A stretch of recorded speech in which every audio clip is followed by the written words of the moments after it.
নমস্কার। আজকে বাচ্চা ভুলানো বা বাচ্চাদের মনের মতো খুবই সহজ একটা রেসিপি নিয়ে চলে এসেছি। এখানে আমি একটু আলু নিয়েছি, আলুর মধ্যে স্বাদমতো লবণ, একটু আদা আর চিলি ফ্লেক্স আর ভাজা মশলা দিয়ে মেখে রেখে দেব।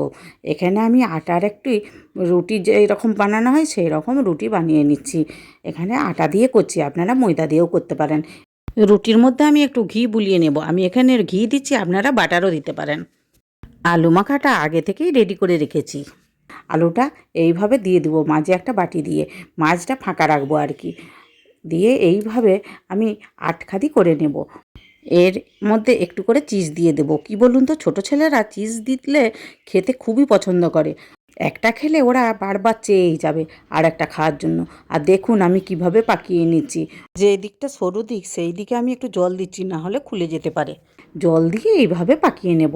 এইভাবে আমি সবগুলি বানিয়ে নেব। দেখুন এখন আমার সব বানানো হয়ে গেছে। গ্যাস জ্বেলে দিয়েছি, তেলও বসিয়ে দিয়ে দিয়েছি। তেল হালকা গরম হওয়ার পরেই মাঝারি আঁচে এগুলি ভেজে নিতে হবে। এগুলি এখন আমার ভাজা হয়ে গেছে, তুলে নিচ্ছি। একইভাবে বাকিগুলোও আমি ভেজে নেব। দেখুন এখন আমার ভাজা হয়ে গেছে। আর দেখুন দেখতে কত সুন্দর লাগছে না? এগুলি চা কিংবা সস দিয়ে খেতেও খুব ভালো লাগে। আজকের ভিডিওটি ভালো লাগলে একটা লাইক করার অনুরোধ রইল। আর প্লিজ সাবস্ক্রাইব করবেন, বন্ধুবান্ধবদের সাথে শেয়ারও করবেন। আবার দেখা হবে নতুন কিছু রেসিপির ভিডিও নিয়ে মমতাজ কিচেনে। আপনারা ভালো থাকবেন। ধন্যবাদ।